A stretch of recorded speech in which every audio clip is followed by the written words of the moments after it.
Halo semua, apa kabar? Ya, berjumpa lagi dengan saya Erwin Supandi dari Windows Stock Indonesia.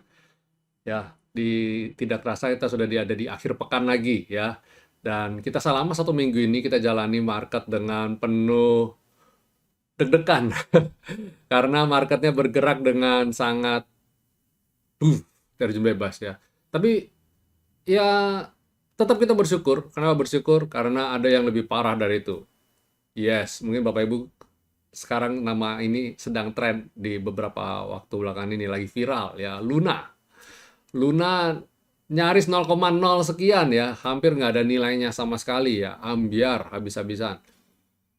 Ya, kita beruntung, kita masih beruntung sampai hari ini. Jadi bagi Bapak Ibu yang saat ini masih cut loss atau masih minus, at least umpamanya anggap, wah Pak saya minus 20%. Ya bersyukurlah masih minus 20%. Yang Luna itu banyak yang minusnya sudah 99%. 99,9%. Karena apa? Tinggal 0,0 sekian aja nilainya. Ngeri sekali ya Bapak Ibu, ngeri sekali. Jadi eh, kalau Bapak Ibu nonton video saya, market review kemarin, saya sudah mengajarkan bagaimana mengenai irrational market. Kita ulas market itu kadang-kadang panik tanpa alasan reason yang jelas gitu ya. Saya yakin banyak di antara Bapak Ibu yang justru nggak tahu ini kondisi market ini turun karena apa. Ya, saya sendiri juga, kita juga tidak tahu ya. Maksudnya kita kondisi juga saat ini juga menebak-nebak apakah karena kemarin China lockdown atau karena inflasi seperti yang dikatakan, inflasi naik lagi di Amerika ya. Data konsensus ketika hari penutupan hari Jumat kemarin, Dow Jones ya, market Amerika memberitakan bahwa inflasi naik lagi sekitar 8 persenan ya. Tapi udah price in, semua itu sudah masuk, maksudnya price in itu apa Pak? Sudah masuk dugaan orang, orang udah paham, udah tahu, nggak usah diomongin lagi gitu loh ya. Udah naik gitu. Jadi bahkan Dow Jones penutupan Jumat malah hijau. Jadi semua pada dasarnya sudah ngerti gitu loh. Cuma tinggal butuh kepastiannya aja gimana enaknya. Dan lagi-lagi nanti tinggal kita tunggu lagi reaksinya The Fed bagaimana. Ya nggak jauh-jauh beda. Urusannya gitu-gitu doang ya, lingkaran setan di situ lagi, situ lagi. Jadi saya bilang market itu yang saya sebut sebagai market irasional ya. Karena tidak irasional. Kalau kita lihat kondisi market, kalau kita lihat harga saham atau apa semua yang sedang terjadi saat ini, sebenarnya pada dasarnya masih fine-fine aja. Jadi yang ditakutin orang lebih kepada sentimennya, bukan kepada kebijakannya, ya, bukan kepada kebijakan yang dia ambil, tapi kepada sentimen. Ini dampaknya akan membawa apa? Paniknya market sampai di rush atau gimana? Dan kita juga tahu dengan naiknya suku bunga The Fed, orang beramai-ramai masuk ke pasar uang, mereka switching dari saham ke obligasi, ya, dari surat utang company, negara, dan sebagainya. Dan tentu saja impact-nya nggak bagus buat company ya, karena otomatis kalau suku bunga naik, otomatis suku bunga pinjaman juga otomatis naik, jadi tambah berat. Otomatis mengimbangi inflasi juga kan endingnya kan. Dan inflasi mau nggak mau juga orang juga, kita tidak tahu apakah nanti tetap masih ada daya beli apa enggak. Kalau ada daya beli bagus lah. Harga naik tapi daya beli juga naik masih oke. Tapi kalau harga naik tapi ternyata orang nggak punya daya beli, ini yang kurang baik. Ini yang kita takutin. Itu seringkali orang sebut sebagai stagflasi. Tapi kita tidak usah bahas itu terlalu panjang. Kita lihat IHSG saja. Kondisi IHSG di chart long term-nya masih dalam tren naik. Jadi pada dasarnya masih oke. Silakan Bapak Ibu telaah pergerakan histori IHSG ke belakang.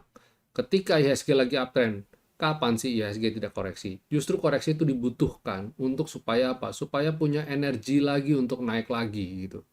Jadi itu koreksi ini adalah masih koreksi dalam tahap wajar menurut saya.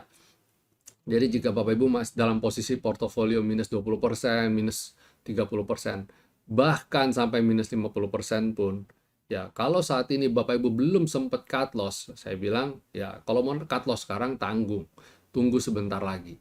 Tapi kalau Bapak Ibu sudah terlanjur cut loss dan ingin entry masuk, kita lihat minggu depan. Nah ini yang mau saya bagikan di akhir pekan ini.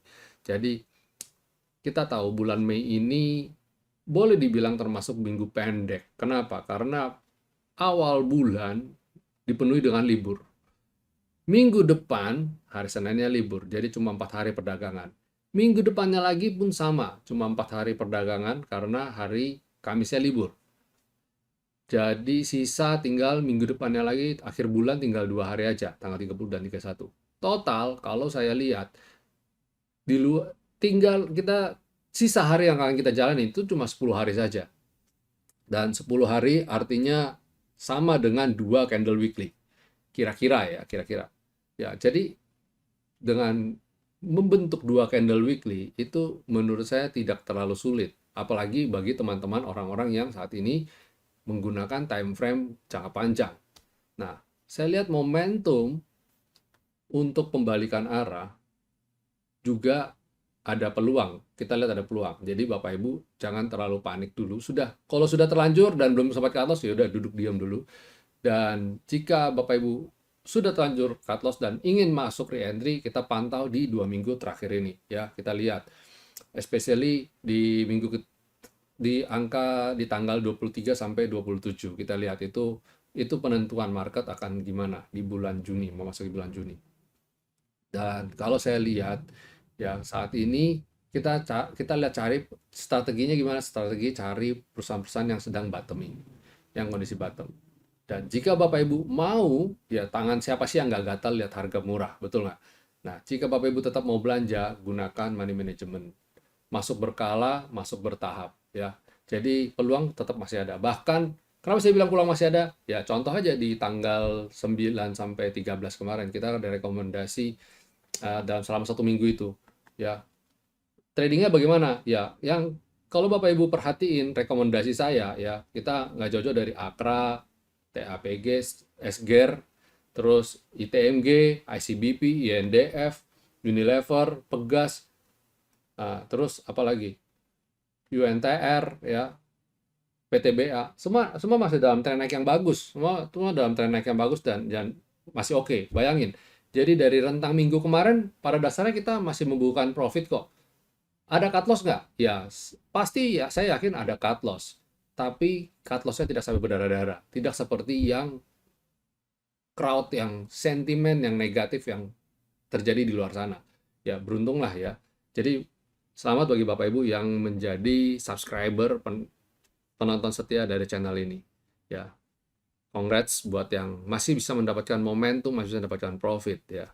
Nah, jadi tenang aja, nggak usah khawatir ya. Saya tidak ingin mencoba menebar fear. Tebar fear-nya itu kemarin sebelum kejadian. Kalau sekarang baru tebar fear, menurut saya percuma, ada yang salah gitu loh ya. Karena apa? Sudah terjadi. Sudah terjadi. Ngapain kamu tebar fear lagi? Sudah tidak perlu tebar fear. Orang sudah tahu kondisi market. Prediksi, analisa itu harusnya dilakukan di awal. Ya, kayak saya buat video kan di awal. Sebelum market crash saya sudah kasih tahu dulu, warning sudah ada dulu. Kita udah jalanin dulu, baik dari live IG, baik dari konten di YouTube, kita sudah kasih tahu jauh sebelum market akan crash. Saya mulai cerita mulai di bulan puasa yang sepi transaksi sampai dengan bulan Mei habis lebaran, pas lebaran sudah saya ulas semuanya. Silakan Bapak Ibu nonton. Itu analisa, itu predik yang benar ya, before happen. Kalau sudah happen ngapain kita ngomong oh ini market crash, ya semua juga tahu men gitu kan ya, kita juga tahu gitu loh, anak kecil juga tahu istilahnya kasar kata.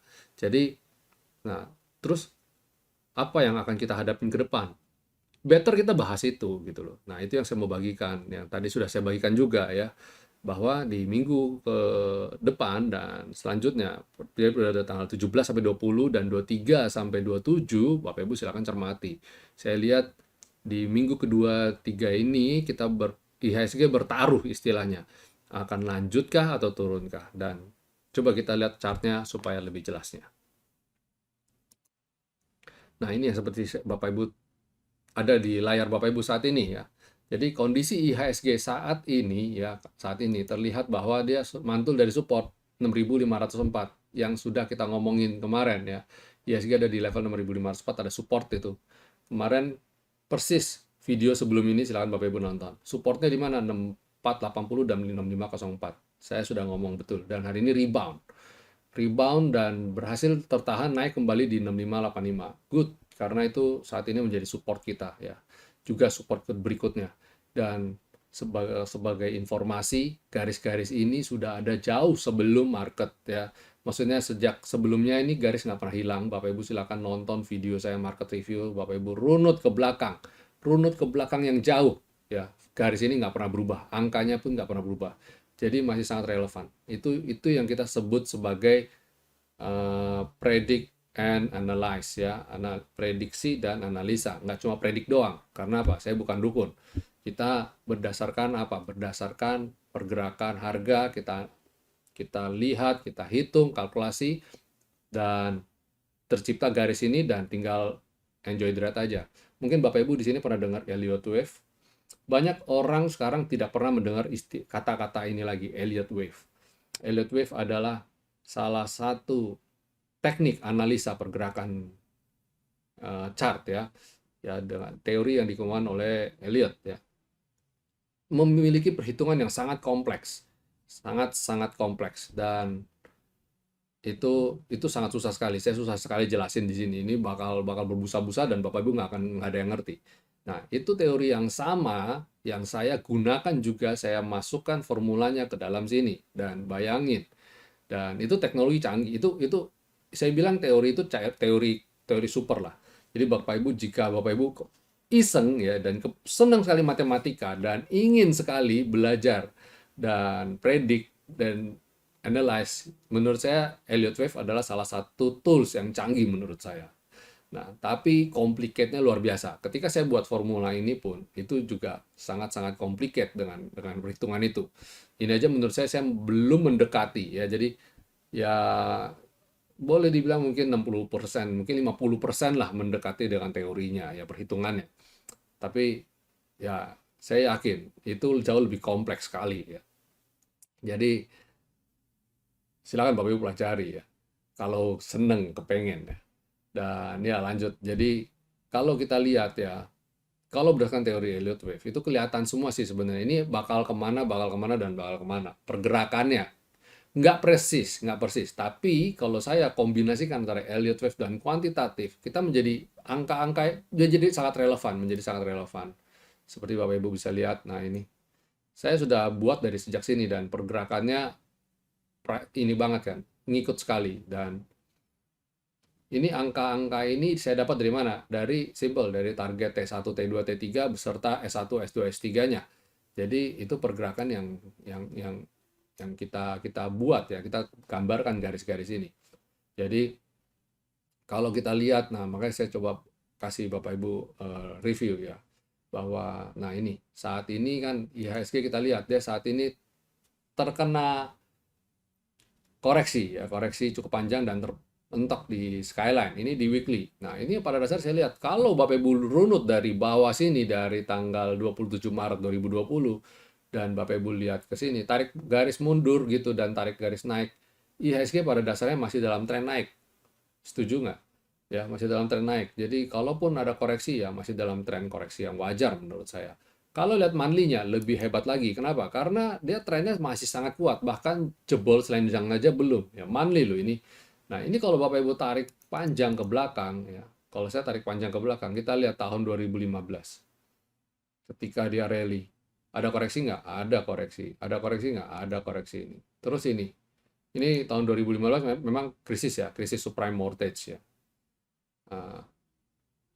Sorry. Subprime mortgage itu kalau nggak salah 2008 dan 2015 SARS kalau nggak salah, SARS mirip-mirip COVID, jadi SARS.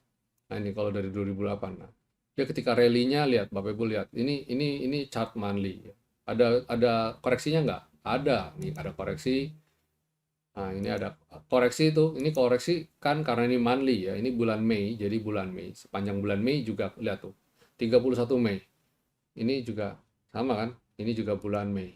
Cuma ini masih 13 Mei. Harapan saya nanti dia bisa kayak gini, mantul di sini. Nah, monthly ya. Jadi semua itu bisa terpredik kok sebenarnya ya. Nah, ini kebetulan skip bulan Mei-nya malah rebound, tapi bulan Agustus dan September ya turun.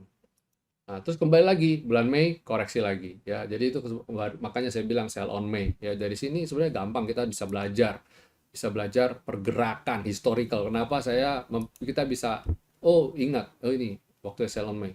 Kenapa? Karena sama ketika dalam tren naik ini dia skip sell on Mei sekali ya, skip sell on Mei sekali. Di sini dia dia nggak sell on Mei nih. Dia Agustus baru sell. Ya, ini juga sama kan ketika pandemi dia nggak sell ya, dia malah dalam tren naik yang cukup kuat nih. Ini enggak, dia dia sempat sell on Mei juga di sini. Maksud saya di mana ya? Sorry.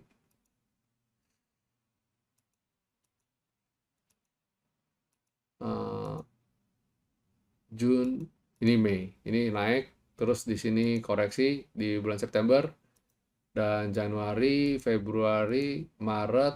Nah, ini dia koreksi tapi dari rebound dari selendang. Jadi ini lagi-lagi saya bilang kita cermati ya. Ini kalau ini malah bahkan dari sejak Maret dia udah turun dulu ya sampai Mei.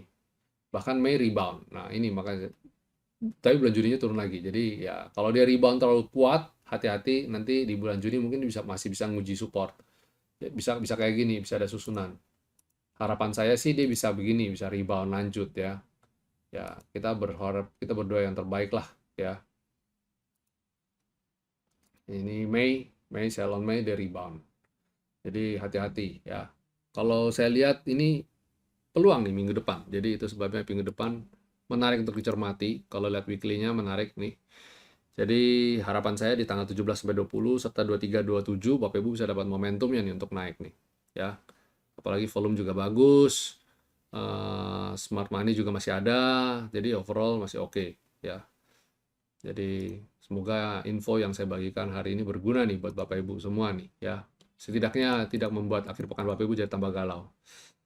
Oke, dan asing masih membuka net sell sih 1,349 triliun dan transaksinya bagus, transaksi kumulatif jual beli ya ada di level 16,69 triliun dengan volume yang oke ya, volume yang termasuk oke, average. Cuma memang aksi panik jual masih melanda. Harapan saya minggu depan rebound. Kenapa? Karena ada yang jual pasti ada yang beli. Nah, yang beli itu adalah uang-uang besar juga. Jadi ya jangan terlalu khawatir lah. Coba kita cek sektoralnya ya. EDX Basic bagaimana? EDX Basic malah mantul nih dari V-Line ya.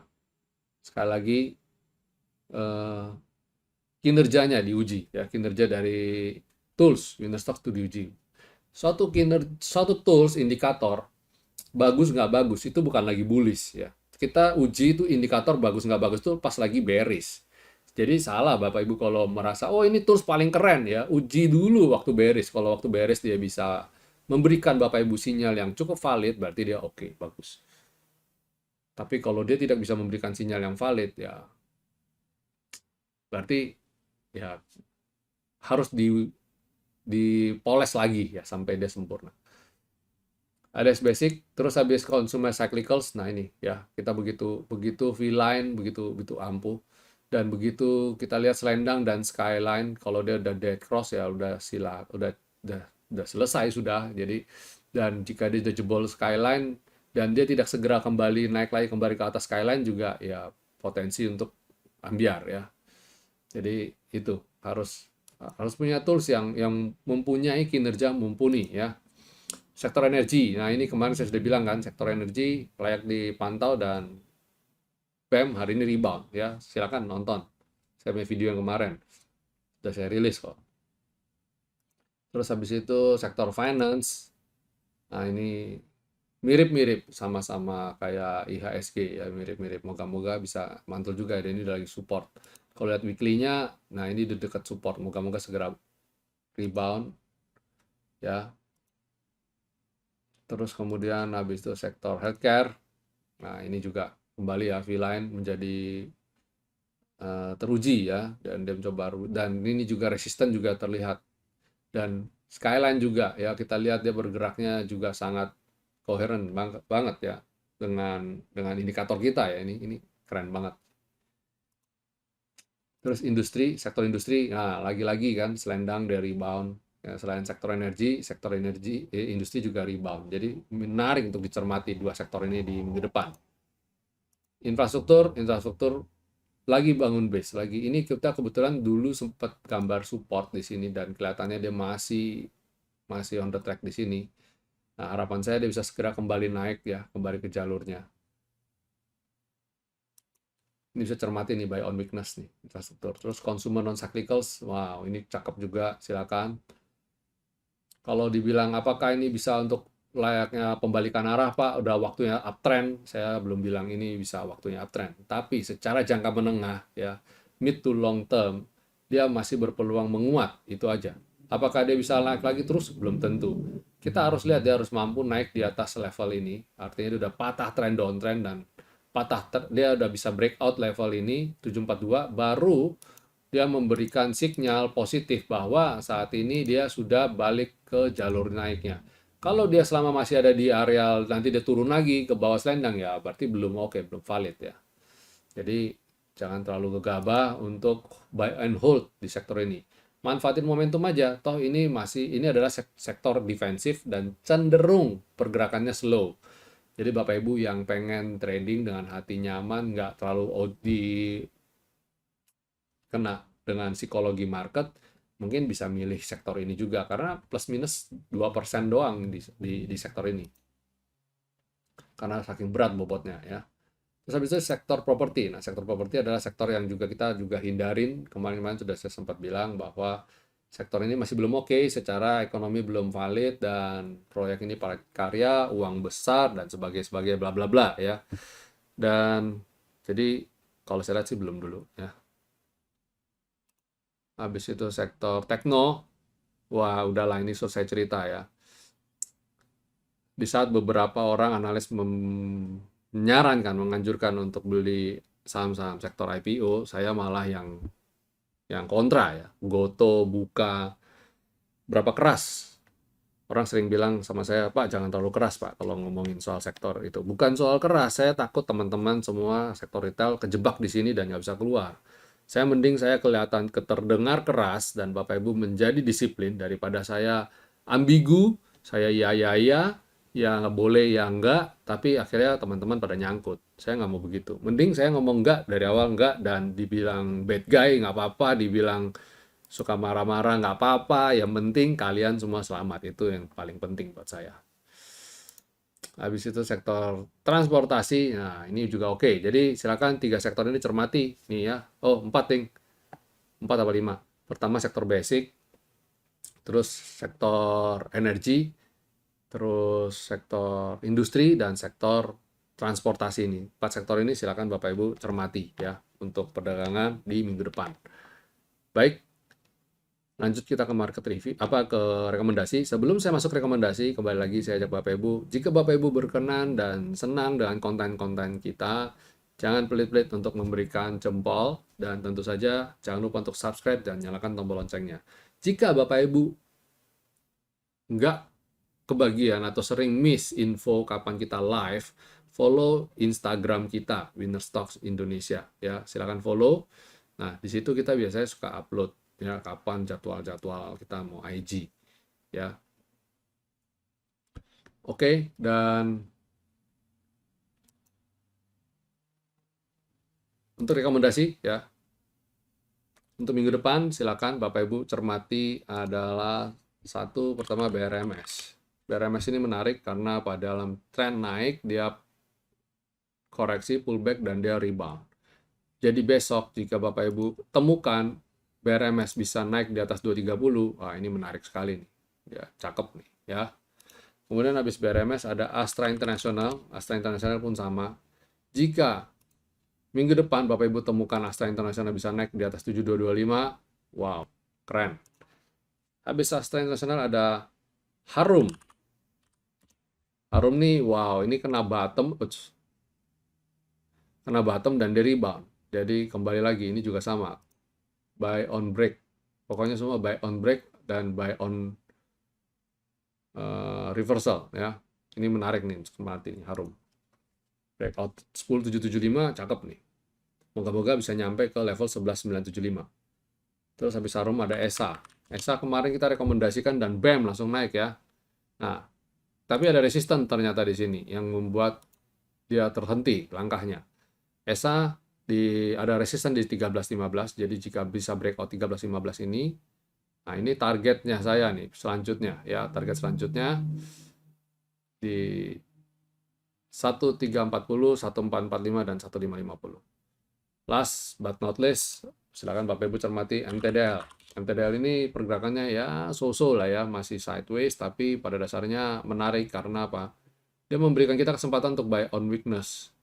Ya, dia cukup oke, cukup nurut sama kita punya garis V-line, ketemu V-line rebound, turun ketemu V-line rebound, ketemu V-line rebound.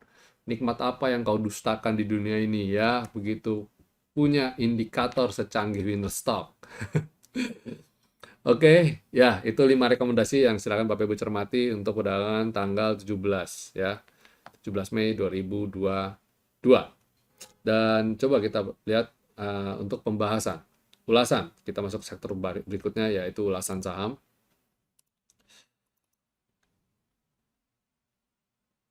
Ternyata ulasan saham nggak banyak ya. Pertama ada Telkom, average 2430.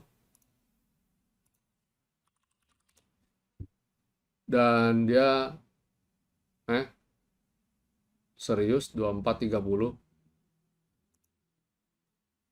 4230 kali ya, 4230 salah ketik, kaget saya kalau di 2430 apa yang mau ditanyain, udah duduk diam aja, duduk manis ini dalam tren naik nih ya. Kalau dia bener average-nya 2430, oh enggak lah, enggak. Belinya di sini, ini bottom-nya aja 2450, enggak lah ya. Atau jangan-jangan dia belinya dari tahun berapa? Enggak. Kayaknya 4230 itu lebih bener. 4230 ya, 4230. Jadi kalau saya lihat sih Telkom di daily kita akan menuju support. Kalau jebol ini kita goodbye ya. Kalau jebol V-line goodbye, tapi kalau dia bisa besok minggu depan bisa mantul, menarik untuk dicermati, berpeluang untuk nutup gap ya, nutup gap di sini. Jadi cermati pergerakan jika dia bisa nutup gap ini. Oke, terus habis itu ada Antam. Antam, wah menarik juga nih. Moga-moga bisa kayak Harum ya, bisa rebound. Antam, Inco, silakan cermati ya. Cermati. Ini model-modelnya bisa rebound. Ya, kalau dia rebound, silakan kita coba average down. Tapi gini, average down-nya tunggu ya, tunggu. Inco, untuk Inco ya, saya gambar Inco dulu. Jadi Inco itu kalau dia bisa breakout, ini sih sebenarnya lebih aman kalau dia bisa naik ke atas ini ya 7.500. Kalau saat ini sih lebih ke spekulatif buy. Kalau saya bilang ya, lebih ke spekulatif buy.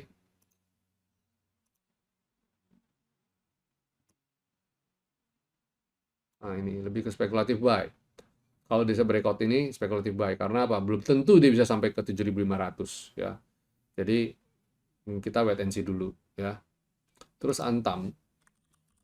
Antam sebenarnya ya lebih sedikit mirip-mirip karena apa? Karena gapnya dia persis ada di atas skyline juga. Jadi target saya kalau dia mantul sampai ke skyline dulu lah 2540. Kalau sampai dia sampai ke 2540, 2550 sorry. Kalau sampai dia bisa naik 2550 ya peluang untuk comeback terbuka lebar. Apalagi ada gap di sini, ada gap lagi di sini. Jadi di atas ada gap lagi gitu ya. Nah, Antam itu jadi banyak gap nih di sini yang harapan saya dia bisa segera nutup juga ya 2700-an dia bisa nyampe ya, semoga aja ya nggak turun nutup gap yang di bawah ini ada gap tuh yang di bawah ini nih ya kacau juga nih di 1940-an ya, moga-moga dia nggak sampai sana nutup gapnya, moga-moga neneknya fokus nutup gap yang di atas, jangan fokus nutup gap yang di bawah.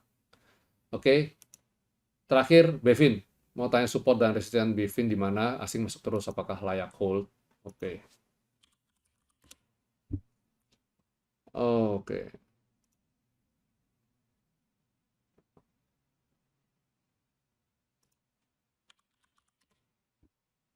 Oke, Bevin.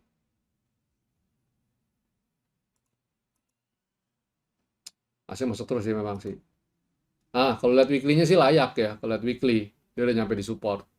Ya, monthly-nya juga sama, udah nyampe support. Moga-moga minggu depan rebound. Apalagi penutupan kemarin hari Jumat hijau, ya. Spekulatif buy jika dia bisa naik di atas ini kan ada gap nih, ya.